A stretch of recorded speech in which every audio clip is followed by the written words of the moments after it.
Emma Proctor is a board member of NZGDA and the research director at PikPok, one of New Zealand's longest running and most prolific game studios. With over 20 years in strategy and market research across multiple industries, she's become quietly obsessed with what happens when data and creativity talk to each other and how extraordinary the results can be. She thinks about what makes games work for the people who play them, and is enthusiastically curious about games, what they do for people, why they work, and what they could be.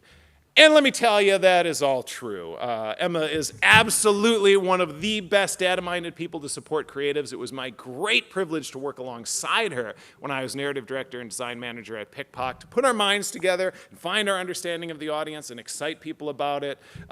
She's also, you know, Emma likes to party. Spend some time with her. I'll let her decide how much she gets into that, but don't let her size and weight fool you. She can hold them with the best of them. Drinking, I mean. Though, I don't know, maybe you can fight. We haven't gotten into that, but we are. There we go. All right, fantastic. All right, this is the Emma I know, someone who can both deliver you the most passionately presented but thoroughly researched insights and effortlessly fuck around on stage while I'm wasting all your time. So my sincere and dear friend and a colleague who helped me through my best and worst times in my career here in New Zealand, Emma Proctor! Okay, I'm really honoured to be here and to talk to you all at Play by Play, especially at its 10th birthday party. So thank you for having me, guys. This is my first keynote. Just be putting on these. I'm going to have to do a bit of reading, sorry. So a little bit about me. Yeah, I'm on the board of the NZGDA, but my main gig is as the research director at PikPok. And research, you know, as a researcher, a big part of my job is to understand things, or at least to try to understand things. And as a market researcher, in particular, what I like focusing on is culture and markets and the industry as a whole. I like collecting dots and like joining them up and sort of, I guess, making sense of ambiguity is kind of my jam. So, when I found out... This is the last time we do this. That's all right.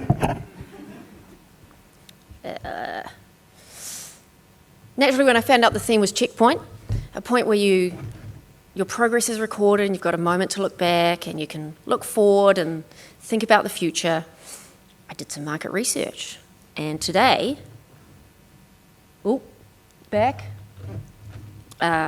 sorry, the tech's not my strong suit. Today, I'm going to share some of that research. So I want to talk about where we were 10 years ago, what's changed and where we are today, both locally and globally.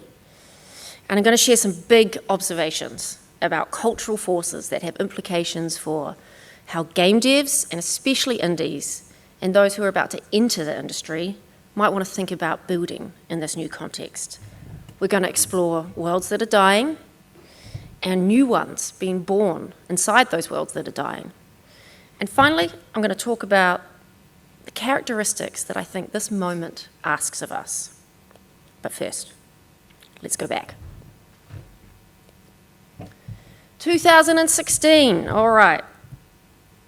It was the best of times. It was the worst of times. In a lot of ways, a pretty contentious year for the world, if we're being honest. We had the tumultuous Brexit, a US presidential that surprised everyone, including the people who were running for the to be president. But at least we got the Paris Climate Agreement in force, right, guys? Here in New Zealand, you'll remember the Kaikoura earthquake that we're still dealing with, especially in Wellington. And we voted to keep our flag in what was, frankly, a pretty hilarious flag referendum. Okie dokie. All right. Culturally, 2016 was a moment. We were wearing mum jeans with messy buns and too much contouring, probably watching Rogue One or listening to Beyonce's new album, Lemonade. Alarmingly, we were all eating rainbow food, and allegedly dabbing was cool. But societally, there might have been cracks starting to show, but overall things were pretty cohesive. Trust in institutions, and what I mean is like media, NGOs, politics, and business, had reached its highest level since the Great Recession. Personally, It was a pretty sad year for music because some of my favourite musicians died. Bowie, Prince, Leonard Cohen, but I go first. So it all balanced out. Cycle of life. All right, in gaming, globally, PC was still bigger than mobile. It was the year of Call of Duty, Infinite Warfare, Battlefield 1, Final Fantasy 15. The big AAA machines were roaring. Overwatch from Blizzard won Game of the Year. Pokemon Go was launched and defined a whole new category of geolocation, going out, being weird and doing stuff. The gaming industry as a whole in 2016 was worth a whopping $99.6 billion. But the game that I keep coming back to from that year, Stardew Valley. Yeah. Built by one person over 4 or 5 years. The game was a monumental solo effort and a really important indie success. And since it launched, it's made about $500 million in revenue. Okay, in New Zealand, our industry had about 475 full-time employees. Sorry about the bad graphics. We'll get past that. We had about 29 studios, and we made about 90 million in revenue. Pretty good, right? Wellington's Dinosaur Polo Club was nominated for a BAFTA for Mini Metro. It just been released on mobile. And Dry Cactus was winning fans globally. Bloons was already like a total powerhouse from Ninja Kiwi.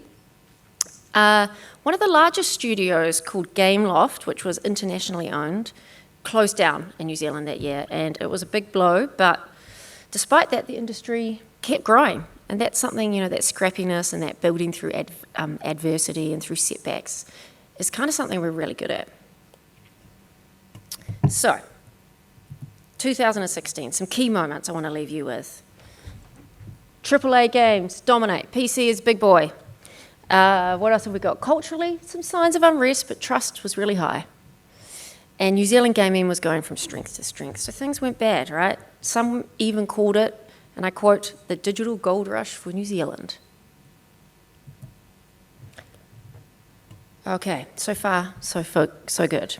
Let's fast forward to today. Today, globally, the picture is bigger, but messier. Ignore the cats. Meant for games.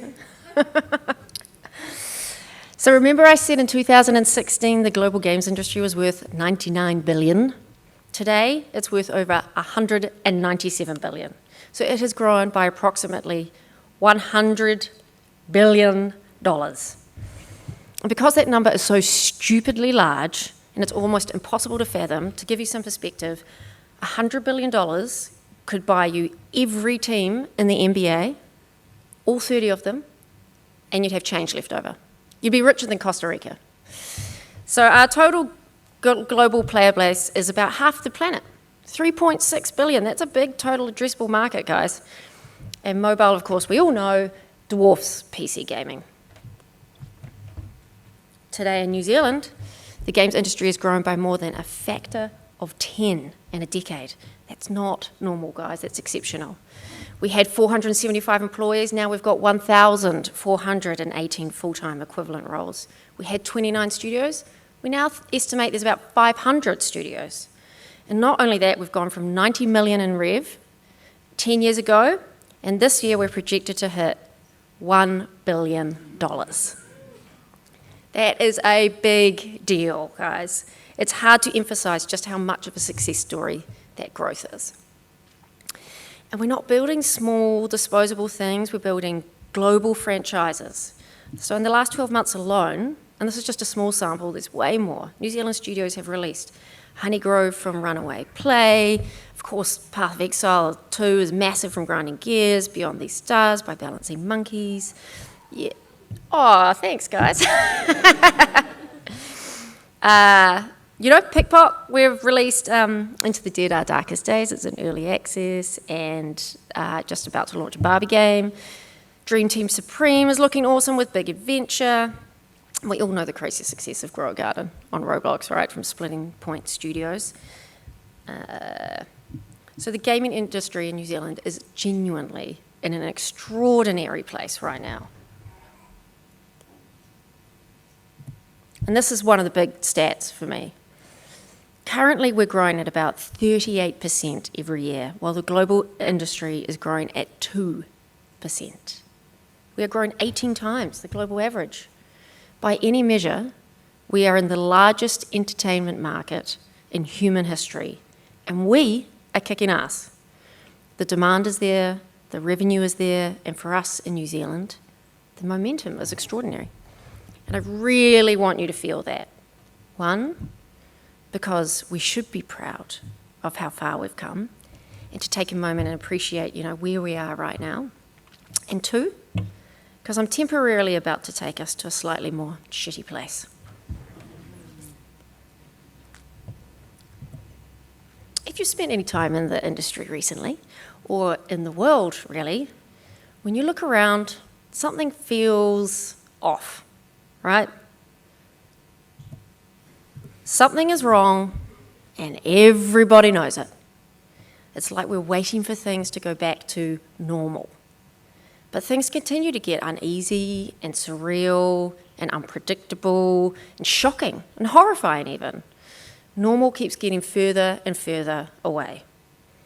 So I, of course, read a lot of market research reports, and on the one hand, I'm reading global revenues are up, layoffs are up, titles are growing, studios are closing, players are everywhere, budgets are contracting.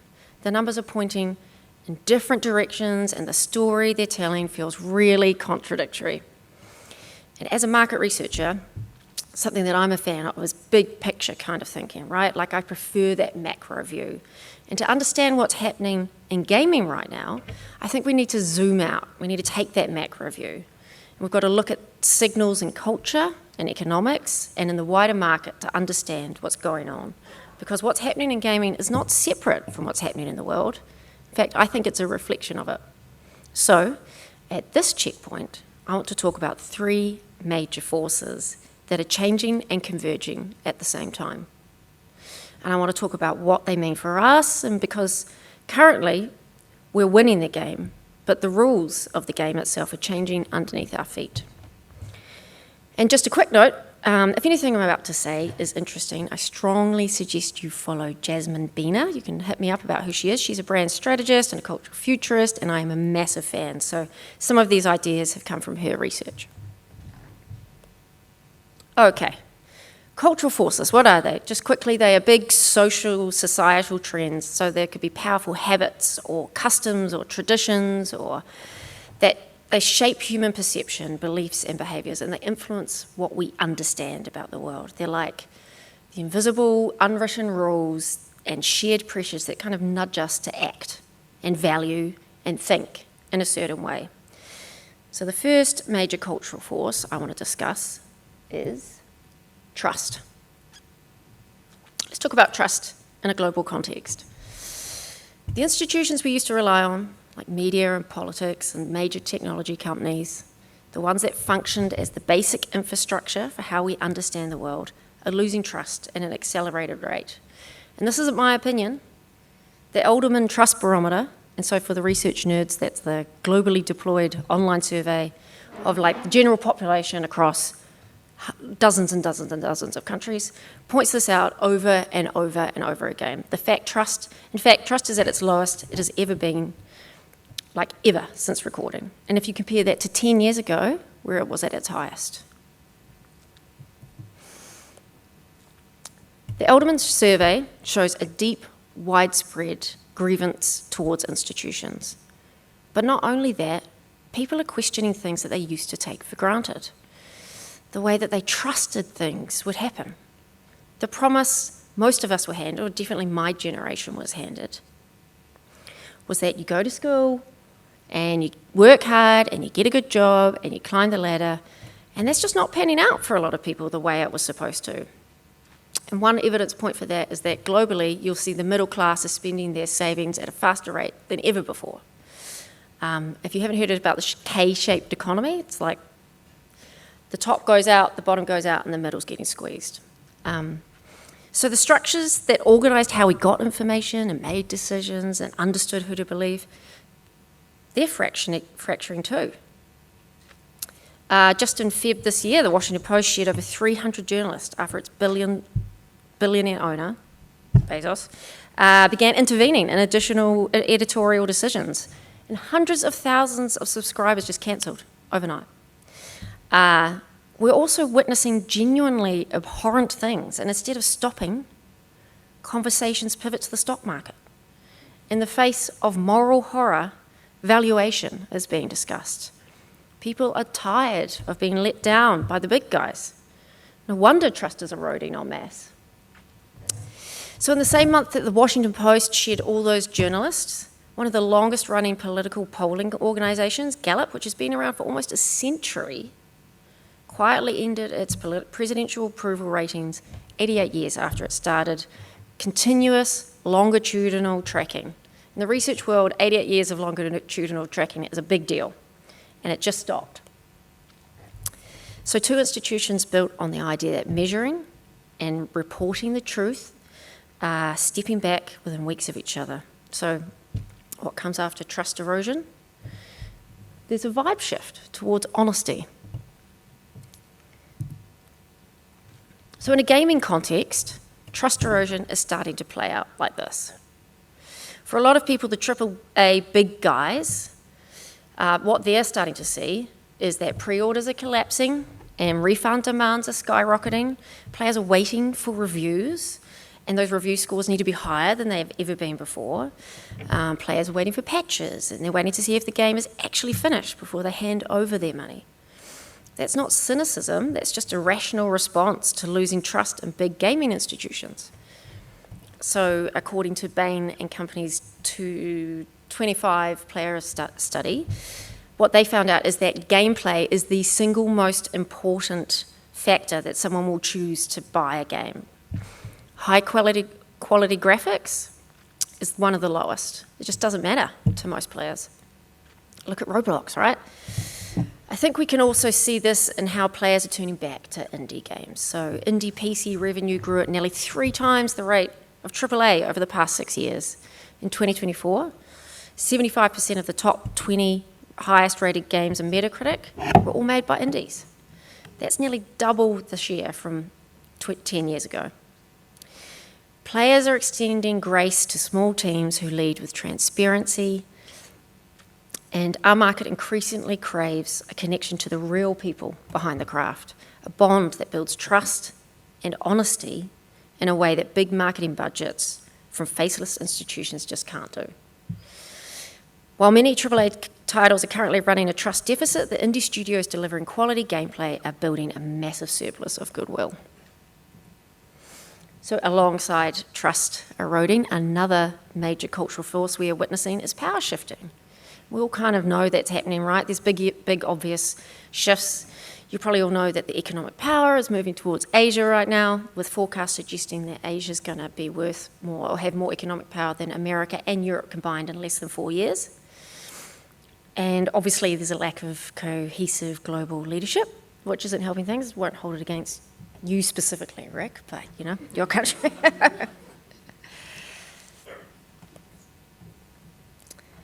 Media used to be concentrated. There was a handful of outlets, CNN, BBC, MTV. We broadly trusted them, right?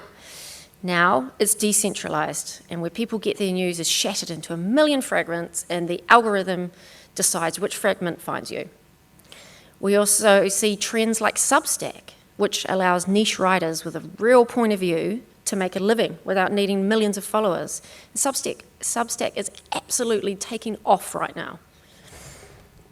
Celebrity culture, which is kind of like glitzy but vapid, you know, a celebrity was like a vessel that you would pour your brand into, has given way to influencer culture, which is more about authenticity and building trust. This is not a bad thing, it just means more diverse and more niche and more personal, but also more fractured. But what I think is really interesting are the more fringe and cultural examples of shifting power. Because, you know, before I said things aren't panning out the way we were all told they would for a lot of people, we are seeing a lot of people lose trust in those old ways, right? So what we're seeing are people are having serious conversations about which societal structures actually serve them. And there are lots of people doing this, especially prevalent in Gen Z, they want to build intentional communities. So whether that's like a female only or a single mother community or agri-hoods, which, by the way, are like residential communities built around working farms, or people being open to different kind of relationships than ever before, platonic, poly, the list goes on. The point is that people are rewriting rules and social norms because the old ones stopped working for them. So the center of power is moving. Economically, maybe more Asia-Pacific, but culturally to the individual. So how does this show up for us in games? Well, I think there are three major ways that we're seeing this. So the old centers of power are wobbling. While many Western studios are contracting and cancelling titles, gaming revenue as a whole is continuing to grow. So that revenue isn't disappearing, it's moved. And a massive portion of that capital influence has moved to Asia Pacific. For us in New Zealand, that means we're no longer peripheral. We are way closer to the new centre of power than ever before. Power is also moving from the big A's to big ideas. In 25, indie games are now accounted for 48, that's almost half of all Steam sale revenue, and with indie PC revenue growing at 3 times the rate. So players are voting with their time and their wallets for the original and the niche. We all know games like these and Schedule 1 and Peak that rewrote some of the rules. Players are moving away from the expensive and generic in favour of something that feels like it was made by a real person with a real point of view. And there's no longer a standard way to live or play. People are building their own micro-worlds, and whether that's agri-hoods or niche Discord communities, what they want is niche, weird, thoughtful games that reflect their specific reality. And the big one, we all need to be aware of this one, I reckon, is people's fraction time. So in the US alone, TikTok consumption is up 39 million hours a day compared to 2021. And that's before you add YouTube and Instagram and sports betting and crypto and AI. So Matthew Board, I don't know if you know him, definitely worth following. He writes a State of the Gaming every year, and this is from his 2026 report. And this slide basically says that gaming is actively losing the attention war. Our players haven't left, but we're no longer the default. And this matters for us in particular. We don't have the big marketing budgets to force our way into that attention. What we can do is make something so intentionally, so specifically made by a human who cares about their players that it earns its place. So in an attention economy, power shifts from whoever shouts the loudest towards whoever is the most worth listening to. And I think we're really good at that in New Zealand. And finally, there's AI. So I almost cut this section because we're all AI'd out everywhere you look. Everyone's talking about AI. But ignoring AI and a talk about cultural forces is like ignoring an extremely large elephant in a tiny little room. And I'm hoping that I'm going to provide a slightly different angle because I am not interested and definitely not qualified to talk about it from a technology point of view. What I'm interested in with AI is talking about how it's reflecting humans' needs. Anthropic recently published what it claims to be the largest qualitative study ever conducted. When a researcher hears that there was a large qualitative study, it's like, ooh, okay. And it sounds pretty big. It was over 80,000 AI users across 159 countries, and they all asked one question. What do you actually want from AI? And the researchers, they expected to hear use cases. But what they got instead, in their words, was a mass confession about human bottlenecks. People didn't primarily want smarter software or faster systems or to hire fewer people. People were describing wanting their lives back. They want time, they want attention, they want companionship.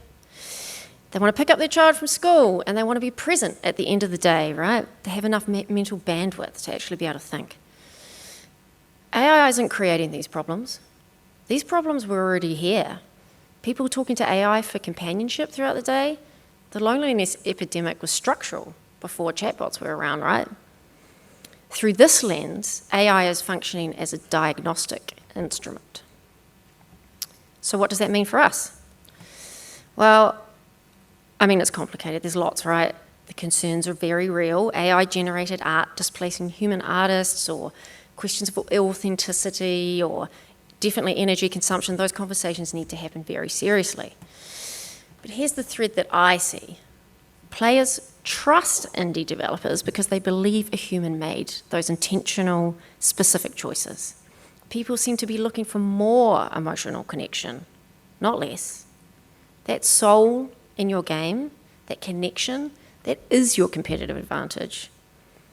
So by all means, use the tools that can be brilliant, but your players are trusting that a human was at the wheel, so you need to make sure there was one. And as an aside, in my particular area of game dev, what I find genuinely exciting is that research and market intelligence, it used to be something that only the big studios could afford, right? But if you understand what to ask and how to measure and where the biases are, AI is about to give indie developers the same insights that used to require an entire department to decipher. And that feels like a real power shift too. Okie dokie. This quote by Antonio Gramsci. So for those who don't know him, he was an Italian philosopher. He was a big opponent to Mussolini. He ended up in prison. But this quote captures part of what I think we're all feeling and seeing right now. He said, "The old world is dying and the new world struggles to be born. Now is the time of monsters." The space between what was and what comes next, it's uncomfortable and it's strange and it's full of things that don't quite fit.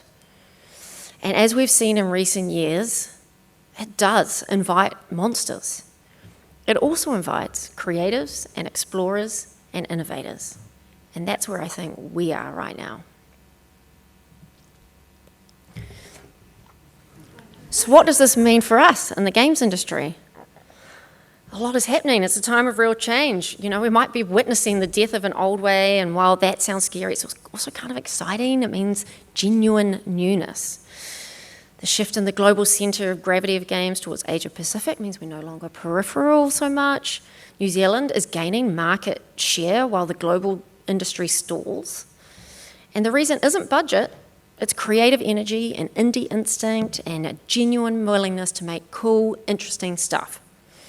And the people building the next version of this industry are going to be the ones who look most clearly at the moment they're in and respond with the right qualities. So what are those qualities? Well, fortunately, I think New Zealanders and our industry in particular has this in abundance. So here are my tips on how to survive and thrive in a dying world. Of course, the first is curiosity, right? You've got to fill your brain with weird, rad, diverse shit. Read strange books. Look at old art. Look at new art. Look at counterculture. Reacquaint yourself with philosophy. Your ideas and your instincts and your creative decisions, they're only ever as good as the ingredients that you fill your mind with. Curiosity is one of the main driving forces behind both science and art. So Martin Seligman is this guy in America. He's a leader in positive psychology. So instead of spending his career studying mental illness, he studied mental health. And what he found is that curious people don't simply tolerate ambiguity and uncertain times, they like it. They are intrigued by it. Curiosity is the enemy of eroding trust and tolerance. And most of what's filling our brains right now gets chosen for us by the algorithm, right? So we actually need to choose. We've got to be deliberate. Which brings me to my next point. If curiosity is an essential input, then intention is one of our most powerful outputs. So David Hockney said, what did he say? He said, "I think most people don't look, they just scan." To really look is a high-level creative act. And I agree with David Hockney. I think genuine intention and focus, choosing to really look at something, to really listen to someone, to pay attention, has become genuinely rare, which also means it's become genuinely valuable. And in my experience, this is massively important in our industry. So, especially in this fractured attention environment, we live in a polluted and contested evidence time. People are looking for information to make good decisions and to help precious creative ideas grow in the right direction. This is where research comes in. Research helps your creativity be more deliberate and intentional. One of the things I love most about our industry is we live at this awesome intersection of leading-edge creativity and leading-edge science and tech. We are so lucky to be working in such an interesting space. But sometimes I've found there is a tension between data and art. So I would say this: research isn't the opposite of creativity. Data is a form of intention. When you run player or concept or market research, you're paying careful, structured attention to another person's experience of something you've made. And what you can learn about the gap between your creative intention and their reality, is the most useful information you can have to make creative decisions. You know who else liked data and art? This guy.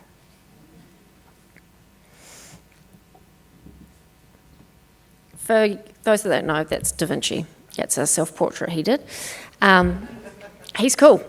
He thought science and art were the same question asked in two different ways. If he was alive today, he almost certainly would have been a game dev. The Vitruvian Man is both a scientific document and an artwork.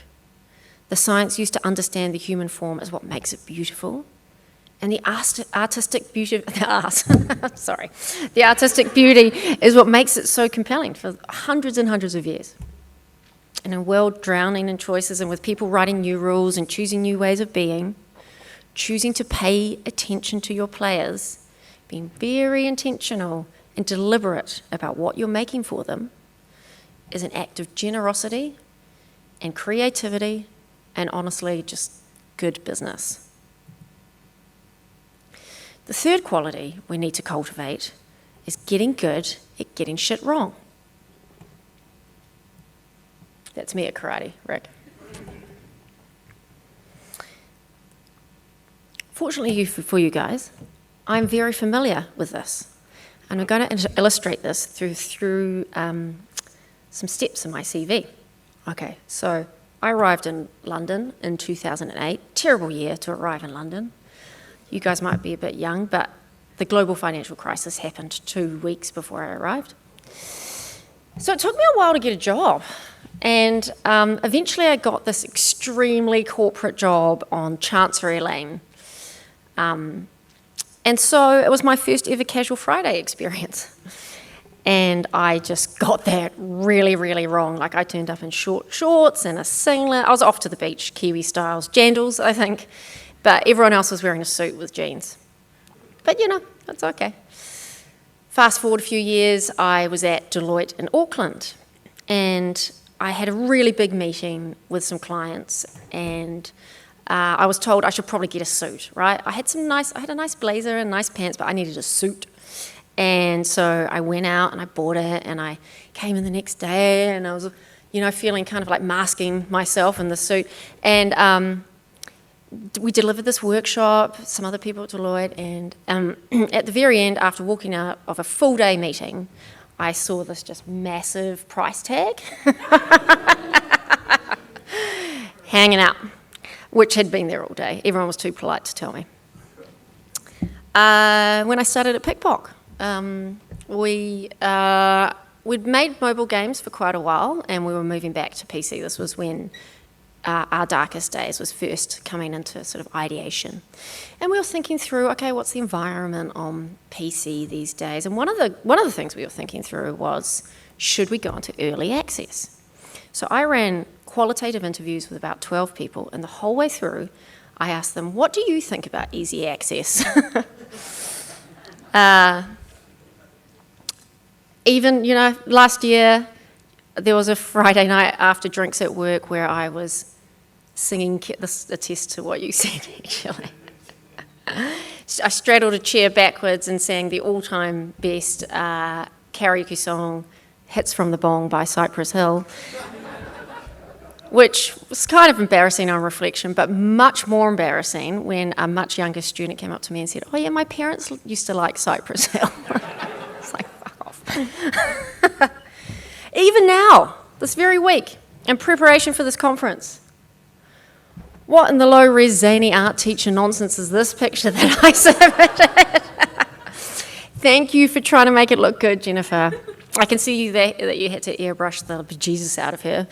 But that was my 40th birthday, by the way. It was a banging party. But anyway, why am I telling you these embarrassing work stories? It's because getting shit wrong and being prepared to be vulnerable and fail is going to be essential moving forward in an ambiguous and uncertain and like unprecedented times, right? If we want to be part of the people that are making the new rules, we're going to have to accept that part of that is going to be trying and testing and failing and probably feeling cringe. But building character doesn't come through non-stop triumphs. It's built by hardships we endure and challenges we conquer, even if those challenges are a fail. And finally, optimism. Speaking of connection, I finished It Takes Two with my son a couple of days ago, and we both wept. It was a really lovely moment. Anyway, optimism. I think of optimism less as a strength and more of a way of looking at the future. So studies show that optimistic people tend to express trust and confidence and hope and emotional resilience when bad times strike. Winston Churchill said it well. He said that a pessimist sees the challenges in every opportunity, and an optimist sees the opportunity in every challenge. And it's not that optimists are good, and pessimists are bad, but optimists tend to think about advancing and growing, and pessimists tend to think about safety and security. And you need both. But it is the optimist who is likely to be uncovering new opportunities and finding new ways of doing things, of building trust, of embracing new rules, and of picking themselves up after failing and trying again. So looking at the numbers, there is no doubt our growth is undeniable. We have so much to celebrate. But as a researcher, I have to be honest, this new landscape is uncertain, and the forces shifting around us are real. The game is changing. And we are moving into an era that demands more than just code. It demands trust, and it demands creative courage, and it demands a distinct point of view. This new world is waiting to be built. And looking at the New Zealand industry today, I'm not just optimistic, I am certain that we are the ones already building it. Thank you.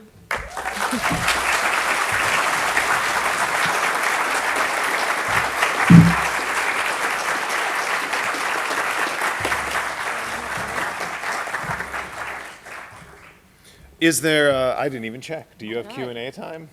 Yes. Yes, excellent. All right. Please, guys, if you haven't, let me cue it up this way. If you have not spoken to Emma, please take time at this conference to speak to Emma. If you're a veteran like me, she'll have great insights for you. And if you are a student or junior starting out, she's a great mentor. So do that in the long term, but also make use of her right now. Any questions for Emma?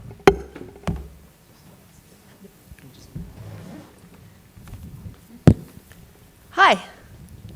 Flo, thanks.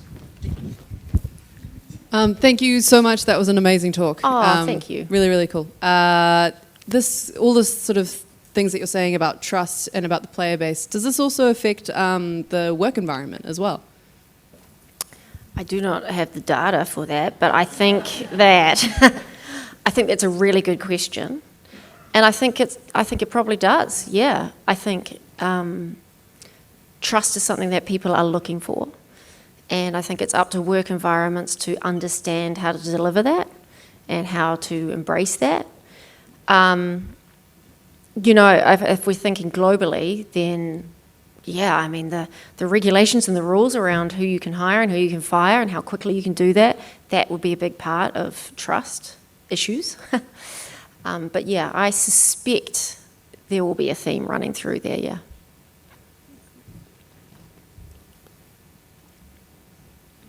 Anyone else with questions?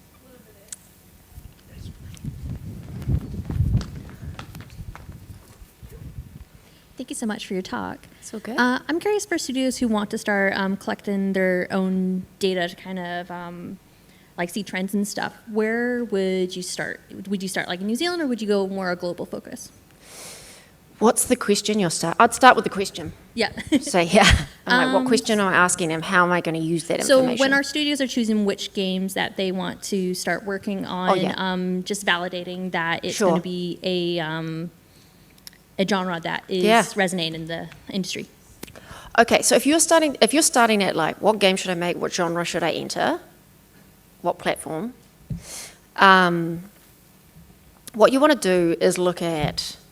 So I think there's free Steam. So let's pick Steam, right? We can talk mobile, but then we get into Sensor Tower, which is kind of annoying. But Steam, you want to look for games that have a lot of gameplay, or there's a lot of money, there's a lot of people starting to go to it, but the supply is low.